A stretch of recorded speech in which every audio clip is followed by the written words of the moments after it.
नमस्ते। गायत्री मंत्र उच्चारण करेंगे।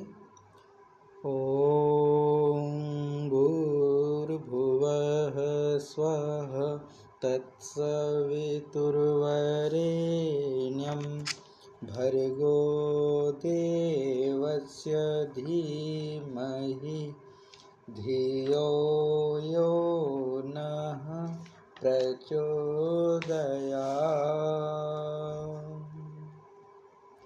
ॐ शान्ताकारं भुजगशयनं पद्मनाभं सुरेशं विश्वाधारं गगनसदृशं मेघवर्णं शुभांगं लक्ष्मीकान्तं कमलनयनं योगिभिर्ध्यानगम्यं वन्दे विष्णुं भवभयहरं सर्वलोकैकनाथम्।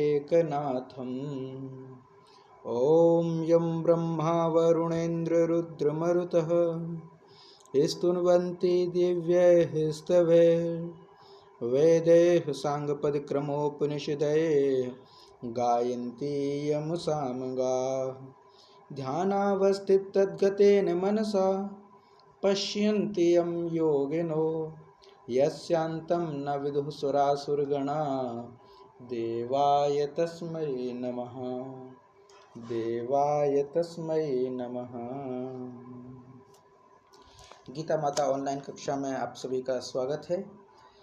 इस कक्षा में अभी हम 18वां अध्याय का अभ्यास कर रहे हैं, जिसमें 17 श्लोकों का अभ्यास हमने पिछली कक्षा में कर लिया था। आज 18वां श्लोक आरंभ करेंगे।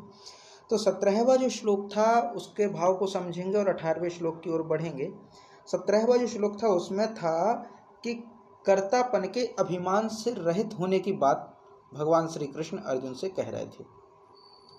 भगवान श्री कृष्ण अर्जुन से कह रहे थे कि कर्तापन से रहित होना है, और जो कर्तापन से रहित होता है उसको कोई भी पाप नहीं बांधता।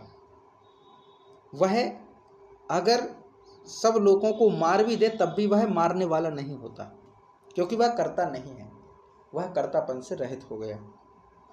तो इसके विषय में कहा था भगवान श्री कृष्ण ने अर्जुन से कि यस्य नाहंकृतो भावो बुद्धिर्यस्य न लिप्यते हत्वापि स इमान् लोकान् न हन्ति न निबध्यते। तो यस्य माने जिसका, ना माने नहीं है, क्या,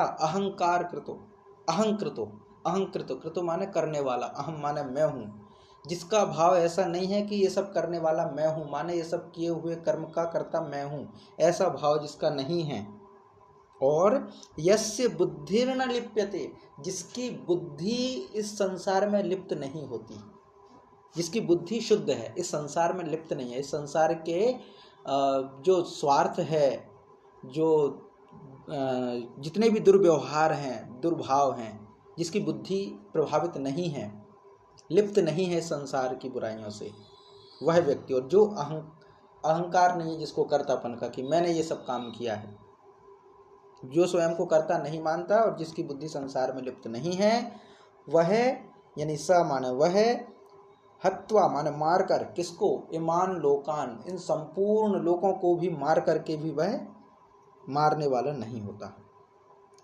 इन सब लोगों को मार कर भी वास्तव में वह ना तो मारने वाला होता है और ना ही वह पाप से बंधता है, क्योंकि उसकी बुद्धि शुद्ध है। मारेगा क्यों? स्वार्थ है नहीं उसकी बुद्धि में, ईर्ष्या है नहीं, जलन है नहीं, मोह है नहीं, क्रोध है नहीं, काम है नहीं। बुद्धि तभी तो शुद्ध होगी। और जिसकी बुद्धि में काम, क्रोध, लोभ होगा तो बुद्धि शुद्ध नहीं होगी, एक। और दूसरा, वो करता नहीं है, करता है ही नहीं। मतलब जो कर्म कर रहा है वो ये भाव नहीं रखता कि मैं कर रहा हूँ या कौन कर रहा है, वह कर्तापन से रहित है, उसकी बुद्धि शुद्ध है। ऐसा ही नहीं कि जिसकी आत्मा शुद्ध ना हो, शुद्ध बुद्धि ना हो, और वो सोचने लग जाए कि भाई मैंने नहीं किया, ये तो करने वाला कोई और है, तो इससे काम थोड़ी ना चलेगा। इसका मतलब वह भगवान को बेवकूफ़ समझ रहा है, तो ऐसा नहीं है। तो जिसकी बुद्धि शुद्ध है, जिसकी बुद्धि शुद्ध है,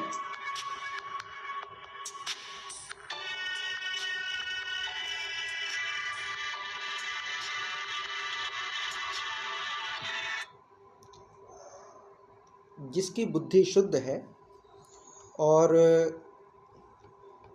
जो इस संसार को, जिसकी बुद्धि शुद्ध है और जो इस संसार में किसी से भी प्रभावित नहीं है ईश्वर के जैसे, तो उसको किसी प्रकार के कोई बुराई उसको बांधती नहीं है और वह सारे संसार को मार करके भी संसार में अप्रभावी रहता है, माने वह करता नहीं है, ये यहाँ पे कहा गया है।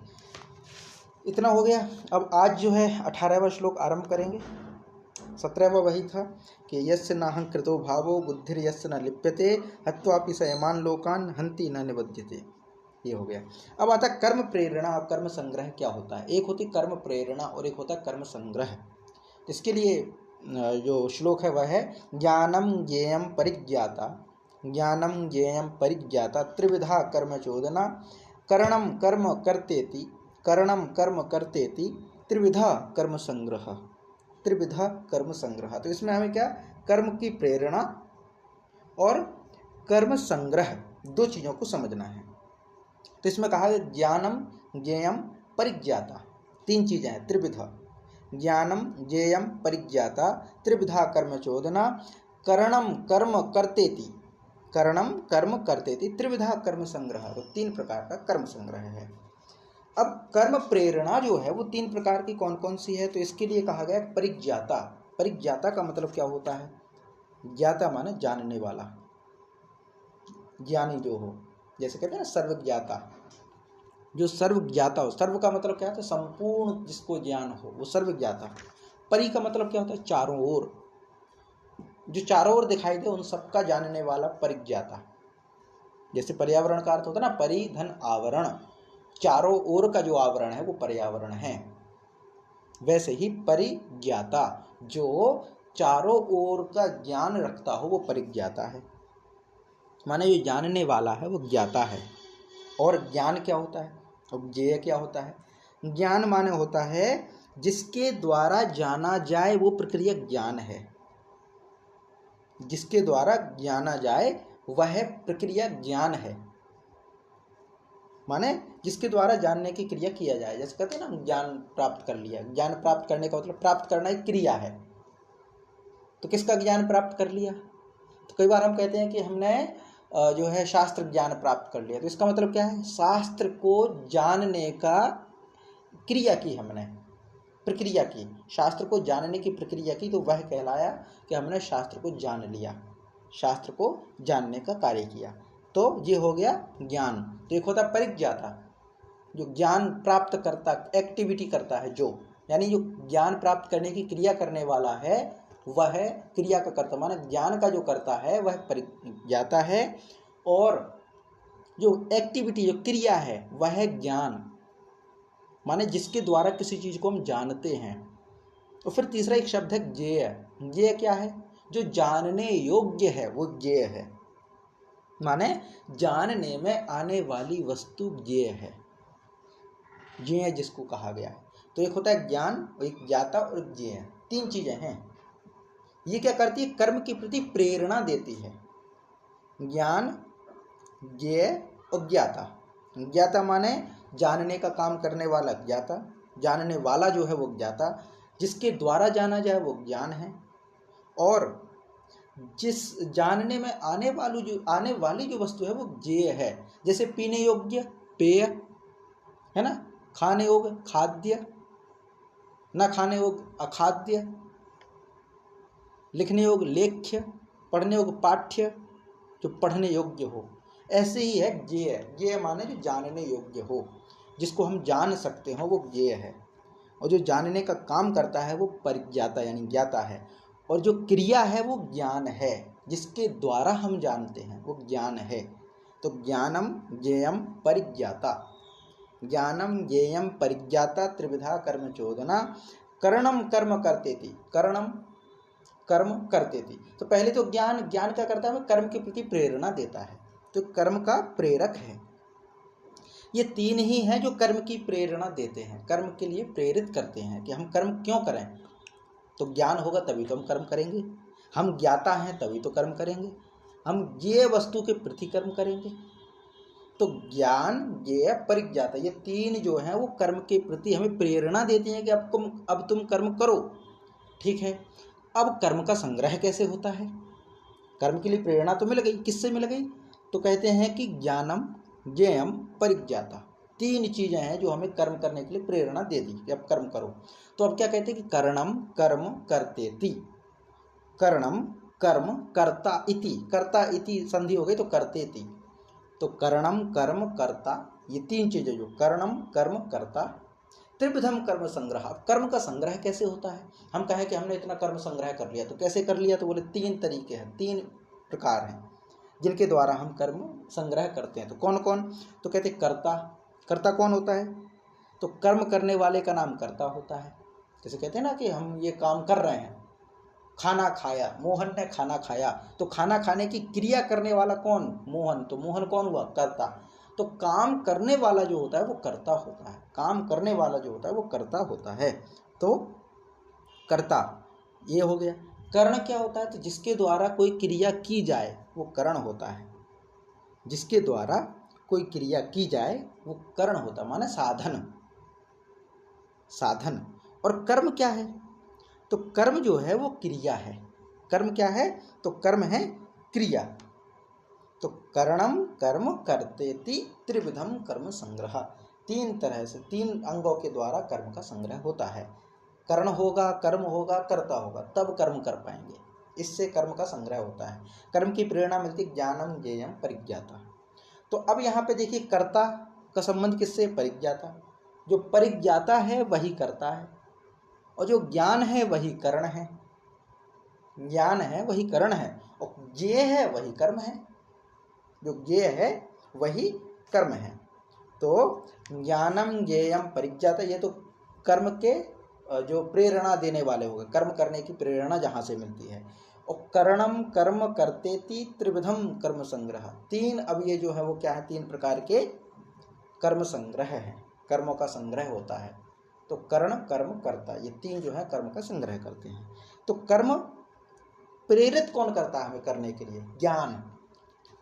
ज्ञान ही है जो हमें कर्म करने के लिए प्रेरित करता है। अच्छा ज्ञान होगा तो अच्छे कर्म करेंगे, और बुरे का ज्ञान होगा तो बुरा कर्म करेंगे, पर प्रेरणा तो मिलती है इन्हीं से। अब हमने कर्म किया, अच्छा बुरा संग्रह हो गया, तो कर्म का संग्रह हुआ कैसे? तो कहते हैं तीन चीजों से हुआ, करणम, कर्म और कर्ता। एक तो कर्ता के द्वारा, कर्म के द्वारा, कर्ण के द्वारा, तीनों चीज मिलेंगी तब कर्म का संग्रह होगा।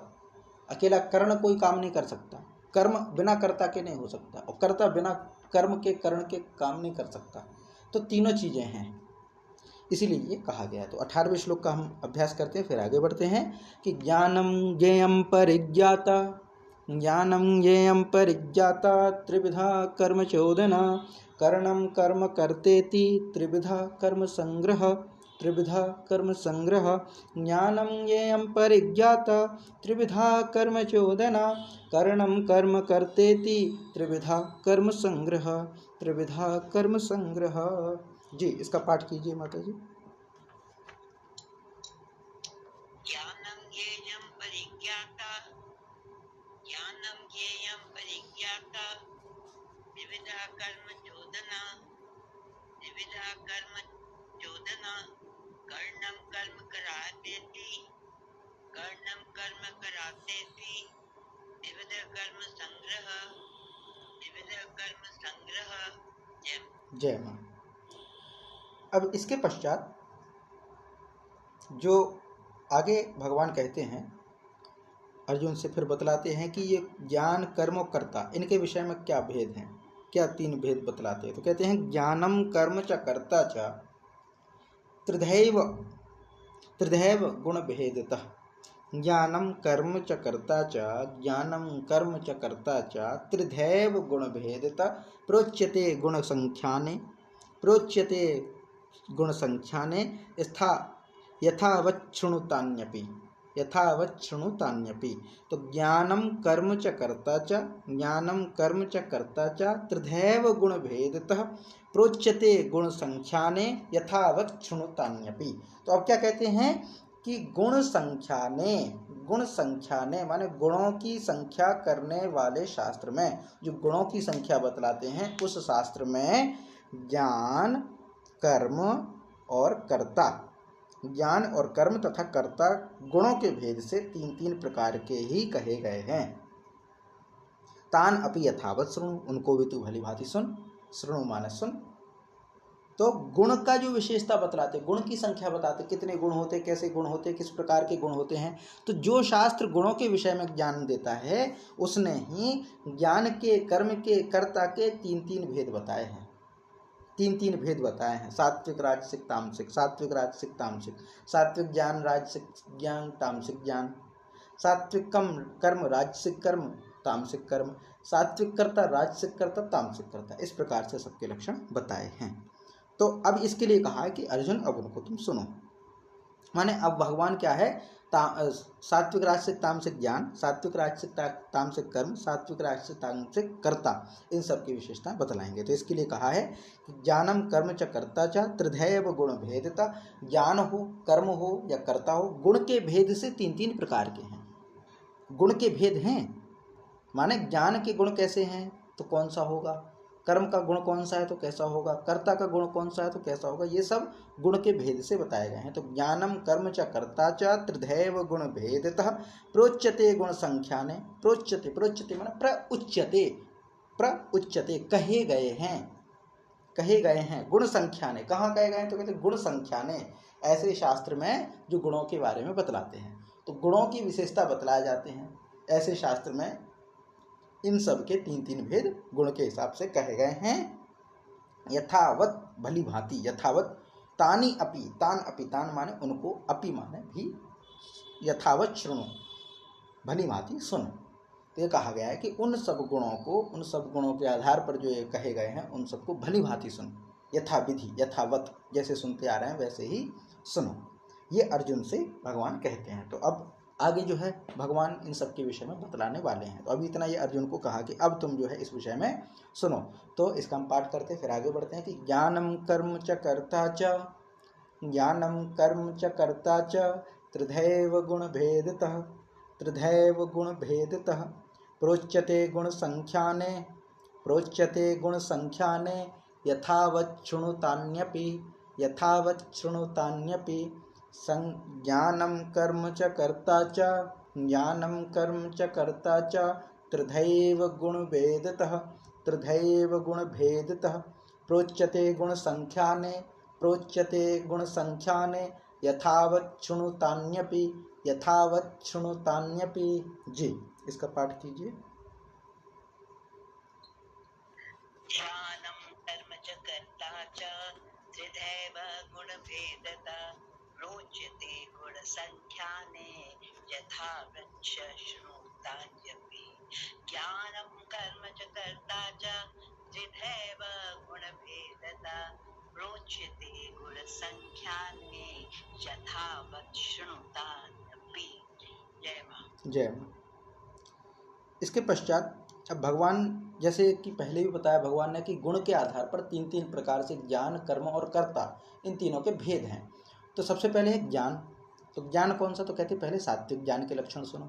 ये लक्षण बताएंगे कैसा ज्ञान सात्विक ज्ञान है। तो उसके विषय में कहते हैं सर्वभूतेषु येनेकम, सर्वभूतेषु येनेकम भावम अव्ययमीक्षते, भावम अव्ययमीक्षते अभिभक्तम विभक्तेषु, अभिभक्तम विभक्तेषु तज्ज्ञानम विद्धि सात्विकम, तज्ज्ञानम विद्धि सात्विकम। तो सात्विक ज्ञान के विषय में क्या कहते हैं, येन विभक्तेषु सर्वभूतेषु एकम अव्ययम भावम अभिभक्तम ईक्षते।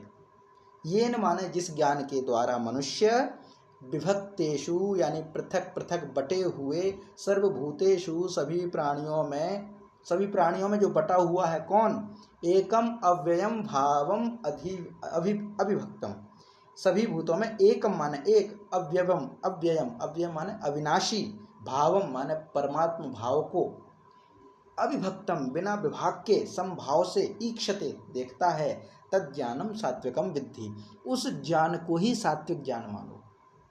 बहुत सुंदर परिभाषा दे दी सात्विक ज्ञान की। सात्विक ज्ञान की परिभाषा क्या है, तो यही परिभाषा है कि जो ज्ञान माने जिस ज्ञान के द्वारा, येन माने है तृतीय विभक्ति करण के रूप में। तो येन ज्ञानम ज्ञानेन, येन ज्ञानेन, जिस ज्ञान के द्वारा मनुष्य विभक्तेषु सर्वभूतेषु, सभी प्राणियों में विभक्त जो ईश्वर है उस एक अव्यय भाव के अविभक्त ईश्वर को समान रूप से जो देखता है, तो उस ज्ञान को सात्विक ज्ञान कहते हैं। माने जो ज्ञान उस परमेश्वर का ध्यान करा दे, उस परमेश्वर का ज्ञान करा दे जो सभी विभक्त प्राणियों में एकात्म रूप से स्थित है, समान रूप से स्थित है। भूतेषु सर्वभूतेषु विभक्तेषु भूतेषु, माने विभक्त भूतों में, प्राणियों में। प्राणी एक नहीं है, प्राणी तो अलग अलग हैं, लेकिन उन अलग अलग प्राणियों में एक आत्म, एक अव्यय, एक परमात्म भाव से स्थित जो परमात्मा है उसका ज्ञान जो ज्ञान करा दे, उसको जो ज्ञान देखने में मदद करे।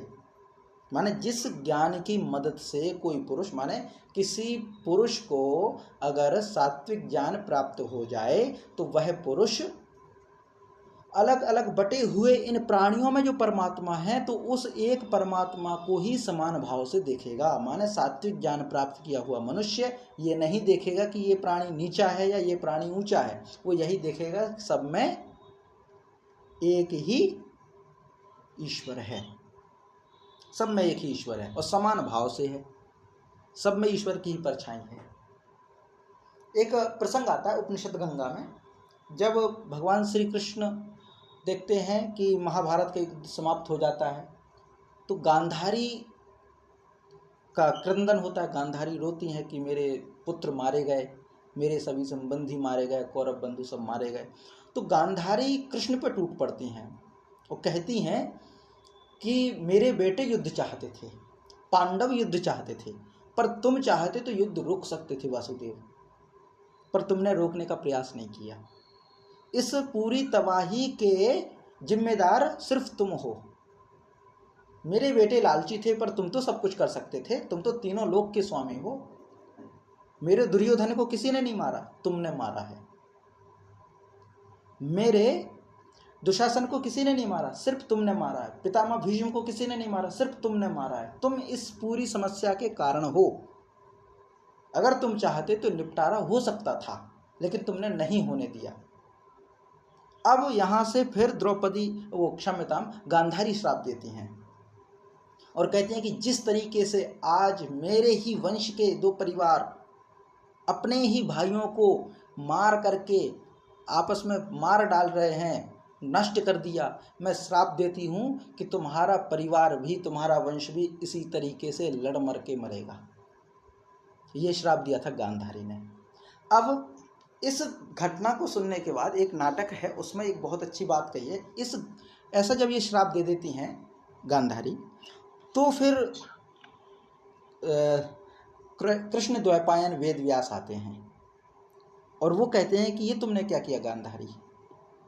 इस पूरे 18 दिन चले युद्ध में अगर कोई मरा है तो वो कृष्ण मरा है, अगर कोई तड़पा है तो वो कृष्ण तड़पा है।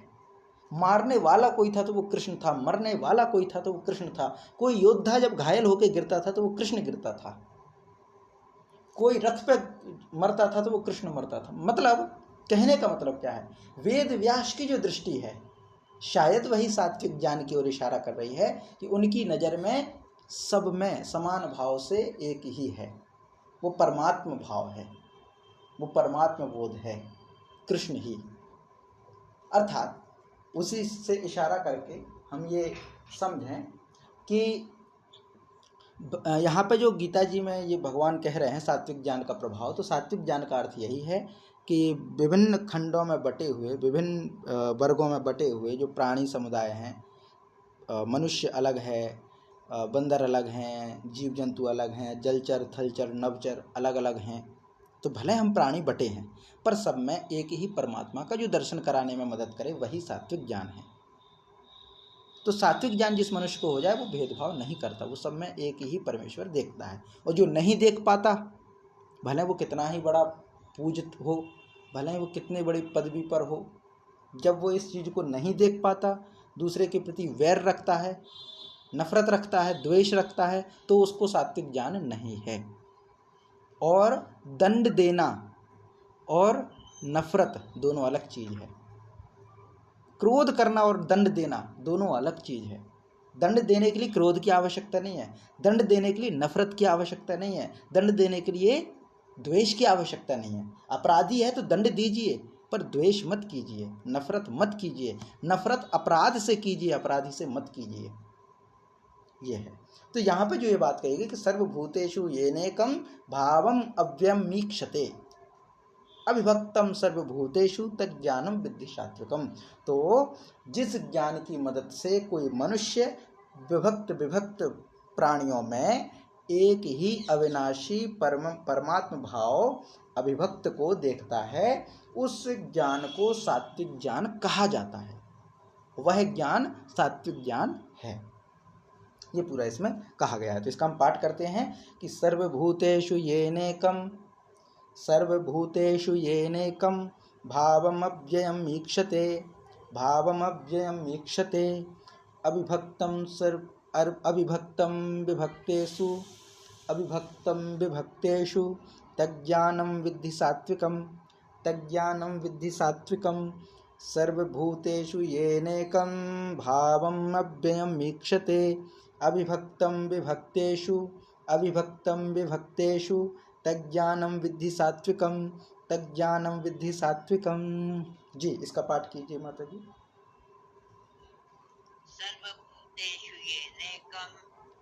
सर्वभूतेषु येनेकं भावम् अव्ययम् ईक्षते अविभक्तं विभक्तेषु तज्ज्ञानं विद्धि सात्विकम। जय मां। इसके पश्चात अभी सात्विक ज्ञान के लक्षण हो गए। अब कहते हैं राजसिक ज्ञान क्या है, तो फिर राजसिक ज्ञान बताएं। तो कहते पृथक्त्वेन तु यज्ञानम नाना भावान पृथक विधान वेत्ति सर्वेषु भूतेषु तज्ज्ञानम विद्धि राजसम। तो पृथक्त्वेन तु यज्ञानम नाना भावान पृथक विधान वेत्ति सर्वेषु भूतेषु तज्ज्ञानम विद्धि राजसम। तो इसमें कहते हैं, अब पहले सात्विक का कह दिया, अब राजसिक का कहते हैं तू माने किंतु, यत माने जो, ज्ञानम माने ज्ञान, माने जिस ज्ञान के द्वारा मनुष्य सर्वेषु भूतेषु पृथक विधान नाना भावान पृथक्त्वेन वेत्ति, सभी प्राणियों में पृथक विधान भिन्न भिन्न प्रकार के नाना भावान अलग अलग भावों को पृथक्त्वेन वेत्ति अलग अलग जानता है, उस ज्ञान को राजसम विद्धि, उस ज्ञान को राजस ज्ञान मानो। तो सात्विक तो ये कह दिया कि सभी प्राणियों के अंदर एक ही परमात्मा को देखना, वो तो सात्विक ज्ञान है।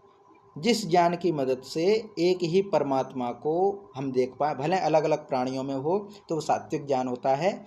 अब यहाँ पर राजसिक ज्ञान में ये कहते हैं कि जिस ज्ञान की मदद से, यानी जिस ज्ञान से संपूर्ण प्राणियों के भिन्न भिन्न प्रकार के भावों को अलग अलग देखे, प्राणी अलग अलग हैं, उनके भाव अलग अलग हैं, ऐसा देखे। किसी मनुष्य के भाव अलग हैं, किसी मनुष्य के भाव अलग हैं, इसका ये कैटेगरी, इसका ये कैटेगरी, कोई अच्छा चाहता है, कोई बुरा चाहता है, किसके भाव संत के जैसे हैं, किसके भाव राक्षस के जैसे हैं, किसके भाव राजा के जैसे हैं, किसके भाव कैसे हैं, तो भावों के आधार पर अलग अलग देखे। तो सभी प्राणियों में भिन्न भिन्न प्रकार के अलग अलग भावों को, अनेकों भावों को जो अलग अलग जान पाता है, वो राजसिक ज्ञान है। सात्विक ज्ञान तो सबके परमात्मा को जानेगा, राजसिक ज्ञान सब में अलग अलग भाव हैं, उनको देखेगा, किसके अंदर चोरी है, किसके अंदर ईमानदारी है, किसके अंदर कर्मठता है, किसके अंदर आलसीपन है। तो ये जो भाव देख सके वो राजसिक बुद्धि, राजसिक ज्ञान है।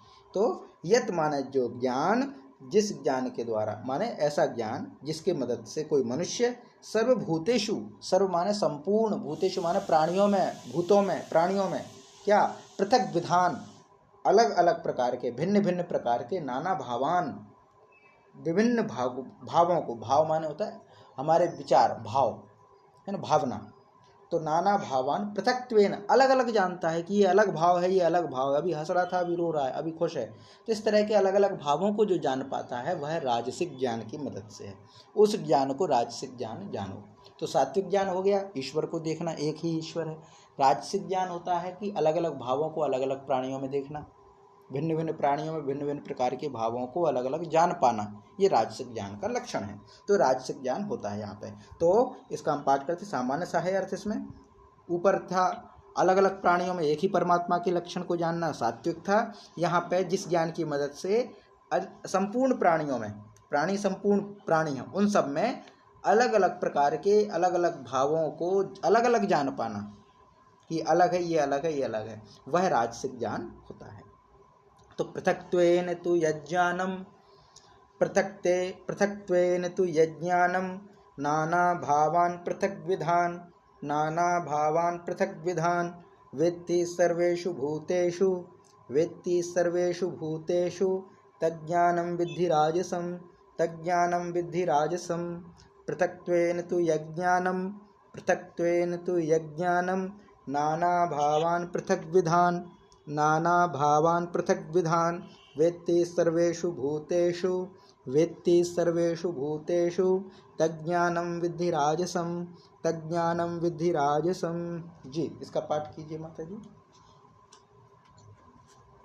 पृथक्त्वेन तु यज्ञानं नाना भावान् पृथक्तवान्, वेत्ति सर्वेषु भूतेषु तज्ज्ञानं विद्धि राजसं।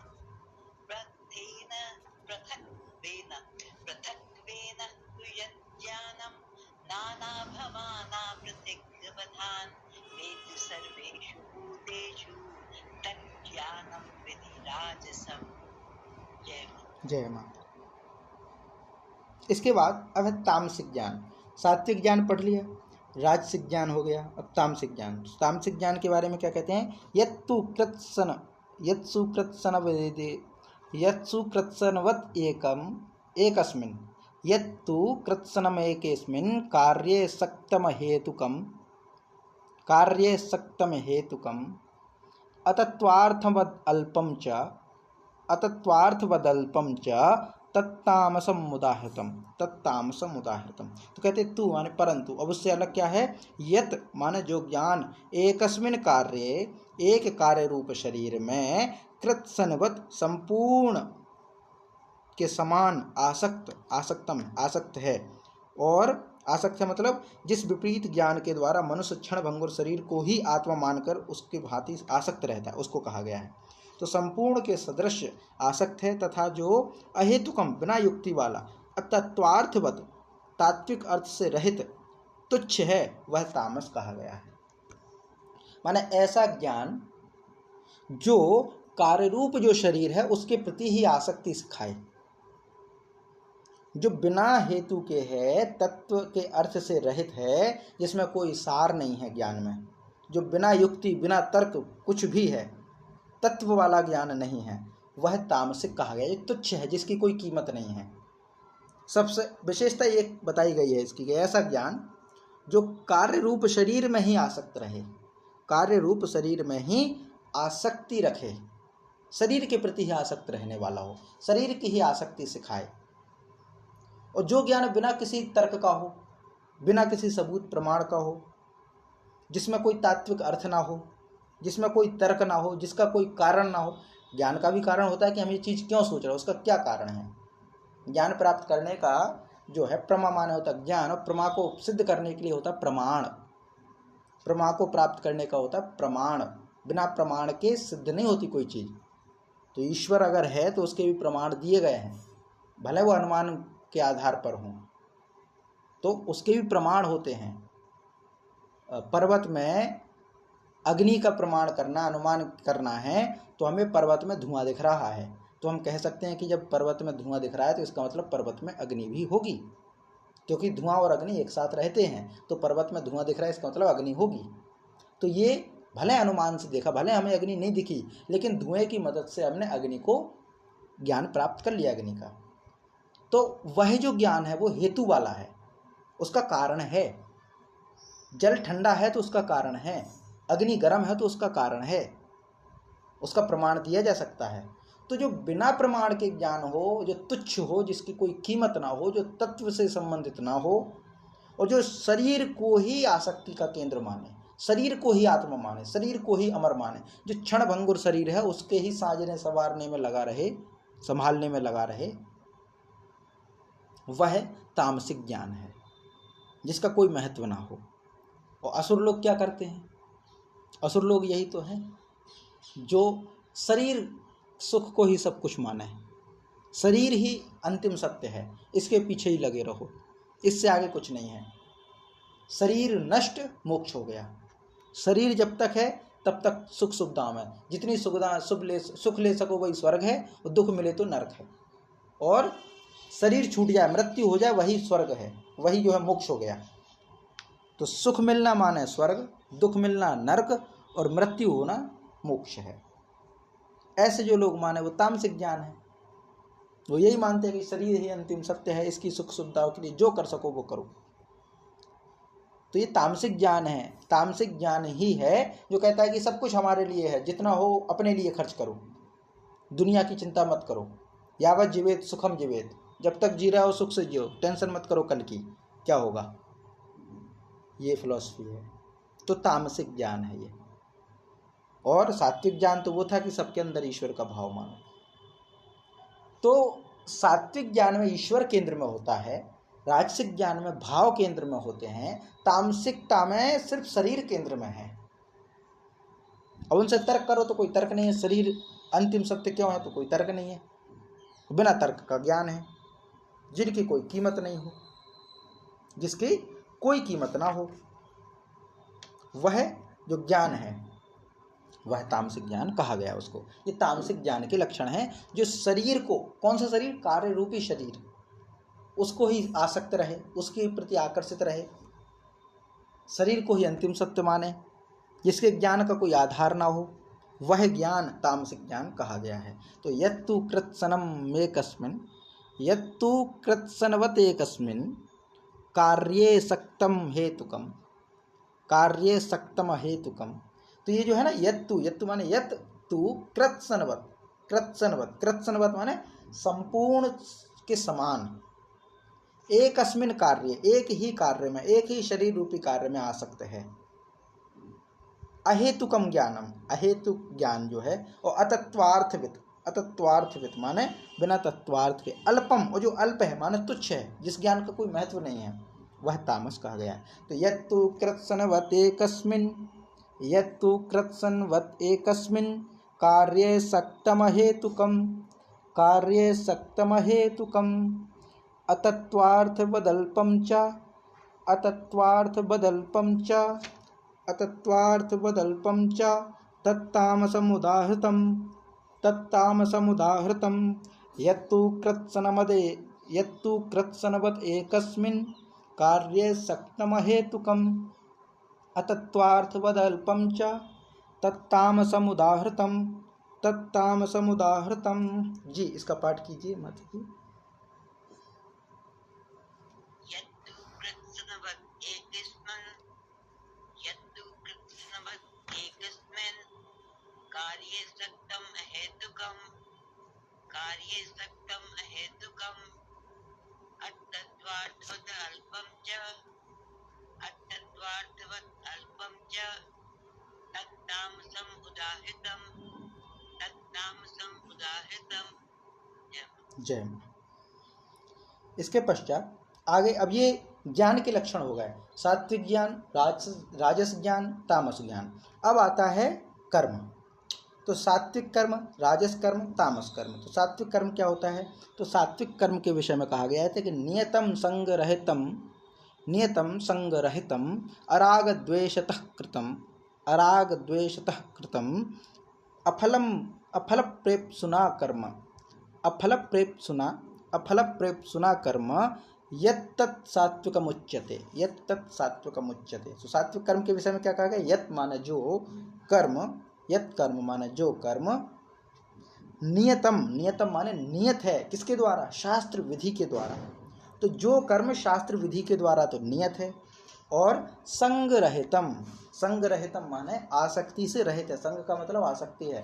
तो जो ज्ञान शास्त्र विधि द्वारा निश्चित है, जिस कर्म के लिए शास्त्र अनुमति देते हैं, और जो आसक्ति से रहित है, जो आसक्ति से रहित है, और आसक्ति रहित है, और कर्ता, आसक्ति मतलब कर्तापन कह सकते हैं एक तरह का। माने आसक्ति तब आती है जब कहते हैं मैंने ये काम किया, तो उसके प्रति लगाव बढ़ता है। तो खुद को कर्ता ना मानो, तो कर्तापन के अभिमान से रहित है। और अफल प्रेप सुना, अपल प्रेप सुना, प्रेप सुना माने फल ना चाहने की इच्छा, फल ना चाहने वाले पुरुष के द्वारा, माने जिसको फल प्राप्त करने की इच्छा ना हो उसको कहा गया अप्रेप सुना।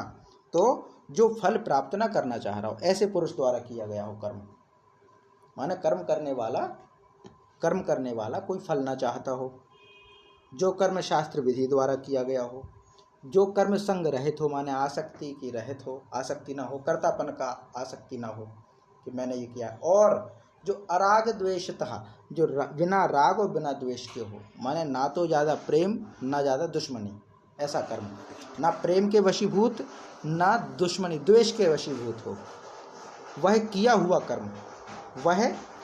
हुआ कर्म सात्विकम उच्यते, सात्विक कहा जाता है। तो ये सात्विक कर्म की विशेषता है, जो कर्म शास्त्र विधि द्वारा निश्चित हो, शास्त्र विधि जिसकी अनुमति दे उसकी, और जो संग रहित हो, आसक्ति से रहित हो, और जिस कर्म के फल को ना चाहने की इच्छा हो, फल ना चाहते हो, अफलम प्रेप सुना, अफल प्रेप सुना माने जो पुरुष जिसके फल को ना चाहते हों, और जो कर्म बिना राग बिना द्वेष के हो, माने किसी से चिढ़ करके कोई कर्म ना करें, किसी के प्रति प्रभाव में आकर के कोई कर्म ना किया जाए, वह कर्म सात्विक कर्म कहा जाता है, उसको हम सात्विक कर्म कहते हैं। तो क्या क्या विशेषता हो गई? एक शास्त्र विधि द्वारा नियत हो, दूसरा संग रहित हो, तीसरा राग द्वेष से रहित हो, चौथा फल ना चाहने की इच्छा हो। ऐसा जो कर्म हो वो सात्विक कर्म कहा जाता है, जिसका ना तो फल चाहिए, जिसकी ना तो हमें कोई आसक्ति है यानी कर्तापन नहीं है, जो कर्म ना तो हमने किसी से नफरत करके किया ना किसी से प्रेम करके किया, ऐसा जो शास्त्र विधि अनुकूल जो कर्म है वो सात्विक कर्म कहा जाता है। लेकिन दुनिया में जितने भी कर्म हो रहा है वो इन्हीं में है, या तो हम फल चाहते हैं, या किसी ईर्ष्या में कर्म किए जा रहे हैं, या फिर जो है आसक्ति से रहित, आसक्ति से युक्त हैं, आसक्ति है कर्म करने की, कुछ आसक्ति होती है, लगाव होता है कि मेरे द्वारा ये काम होना चाहिए, मैं इतना बड़ा काम करने वाला बन जाऊँ, दुनिया मेरा यशगान करे कि अरे उसने बड़ा काम किया, उसने बड़ा घर बना के रख लिया। और द्वेष, राग द्वेष तो ऐसा है आज के समय में कि आदमी तो ये सोचता है कि भले हमारी एक आँख फूट जाए लेकिन सामने वाले की दोनों आँख फूटनी चाहिए। दूसरे से प्रेरित होकर कार्य करते हैं, दूसरे की जलन में कार्य करते हैं, कुछ कार्य दूसरे की जलन भी करवाती है। जैसे एक प्रसंग है, हास्य प्रसंग ही कहना चाहिए, मूर्खता है, हास्य क्या मूर्खता होनी चाहिए, कि एक तपस्वी व्यक्ति था, उसने तपस्या की, तपस्या करने के बाद उसने वरदान मांगा तो देवता प्रसन्न हो गए। तो देवताओं ने कहा बताओ क्या वरदान मांगते? तो बोले भगवान मैं ये वरदान दे दो मुझे कि मैं जो भी कहूँ वो मुझे मिल जाए, जो मैं कहूँ वो मुझे मिल जाए। तो बोले ठीक है बेटा, वो तुम्हें तो मिल जाएगा पर एक शर्त है। बोले क्या? बोले जो तुम मांगोगे वो तुम्हें मिल जाएगा, लेकिन जो तुम्हारा पड़ोसी है, जो तुम्हारा दुश्मन है, उसको दुगना मिल जाएगा। तुम एक मांगोगे तो उसको दो मिल जाएगा। तो इसने पहले तो ध्यान नहीं दिया, बोले ठीक है हमें तो मिले। तो उन्होंने कहा तथास्तु। अब ये तपस्या करके घर लौटा तो इसने कह दिया कि भाई पानी लेके हाथ में कह दिया कि मेरा एक बहुत बड़ा घर बन जाए। इसका एक बहुत बड़ा घर बन गया, लेकिन इसके पड़ोसी का दो घर बन गए। इसने कहना शुरू कर दिया कि मेरा जो है एक कार खड़ी हो जाए, तो उसके यहाँ पे दो खड़ी हो गई। मेरे यहाँ पे एक बड़ा सा जो है बगीचा लग जाए फलों का, उसके यहाँ पे दो बगीचे लग गए। जिंदगी चलने लगी। कुछ दिनों बाद इसने सोचा, बोले यार मेहनत मैंने की, परिश्रम मैंने किया, तपस्या मैंने की, भगवान को मैंने खुश किया, इसको बिन फालतू में दुगना मिल रहा है, बेमतलब के मिल रहा है, इसने तो कुछ किया भी नहीं। अब इसको जलन शुरू, द्वेष शुरू। अब यहाँ से जो कर्म शुरू होंगे वो द्वेष के कर्म होंगे। द्वेष के कर्म कैसे? तो इसने कह दिया कि भगवान, अब इसको पता था कि मुझे एक मिलेगा तो उसको दो मिलेगा। तो इसने कहा भगवान मेरे घर के आगे एक बहुत बड़ा गड्ढा खुद जाए, तो उसके यहाँ पे दो गड्ढे हो गए। मेरे यहाँ पे कांटों का एक झाड़ खड़ा हो जाए, उसके यहाँ पे दो झाड़ खड़े हो गए। भगवान अंत में जो है इतना कष्ट हो गया उसको, इतनी जलन हो गई, उसने कह दी भगवान मेरी एक आंख फूट जाए। सामने वाला पड़ोसी था उसकी दोनों आंख फूट गई। तो भले हमारी एक आँख फूट जाए, लेकिन हम सामने वाले की दो फोड़ने में कमी नहीं रहने देते। ये द्वेष है। तो ये द्वेष से किया हुआ कर्म, जलन से किया गया कर्म, दुश्मनी से किया गया कर्म, ये सात्विक नहीं हो सकता। तो जो कर्म द्वेष और आसक्ति, प्रेम के वशीभूत होकर के भी कर्म, हम किसी के प्रति ज़्यादा आकर्षित हों, ज़्यादा प्रभावित हों, तो वो जो चाहे हम वो करने को तैयार हो जाते हैं। वो कहता है ऐसा कर दो, तो बोले वैसा कर देंगे। तुम्हें जो हो पसंद वही बात हम कहेंगे, तुम कहो दिन तो दिन, तुम कहो तो रात रात कहेंगे। तो ऐसे भी हैं जो किसी के प्रभाव में है, तो जो कहो वो करने को तैयार हैं, जो कह दो वो करने को तैयार हैं। तो ये जो है वो क्या, राग के वशीभूत होकर के किया गया कर्म। तो सात्विक कर्म ना तो राग के वशीभूत हो, ना द्वेष के वशीभूत हो, जो ना आसक्ति से हो, जो शास्त्र विधि के अनुकूल हो, और जिस कर्म का फल प्राप्त करने की इच्छा ना हो, वह कर्म सात्विक कर्म कहा जाता है। और सात्विक कर्म जब हम करेंगे तो ईश्वर की आराधना अपने आप होगी। और सात्विक कर्म पाप में नहीं बांधता, पाप में नहीं बांधता, कर्तापन में नहीं बांधता। तो ये सात्विक कर्म के लक्षण हैं। तो इसको हम पाठ करते हैं कि नियतम संगरहितम, नियतम संगरहितम अराग अराग द्वेषतः कृतम, नियतम संगरहितम अराग द्वेषतः कृतम, अफल प्रेप्सुना कर्म, अफल प्रेप्सुना कर्म, यत्तत् सात्विकमुच्यते, यत्तत् सात्विकमुच्यते, नियतं संगरहितं अराग द्वेषतः कृतं, अराग द्वेषतः कृतं, अफल प्रेप्सुना कर्म, अफल प्रेप्सुना कर्म, यत्तत् सात्विकमुच्यते, यत्तत् सात्विकमुच्यते। जी, इसका पाठ कीजिए माता जी। नियतं संगरहितं रागद्वेषतः कृतं, अफलप्रेप्सुना कर्म, यत् सात्विकम् उच्यते। नियतं संगरहितं रागद्वेषतः कृतं, अफलप्रेप्सुना कर्म, यत् सात्विकम् उच्यते। जय माँ।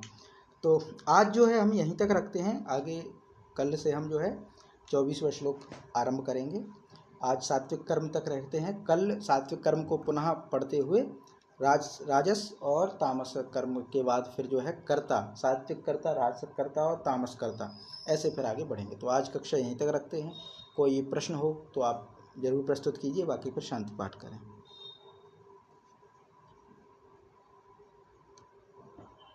जी, शांति पाठ करते हैं।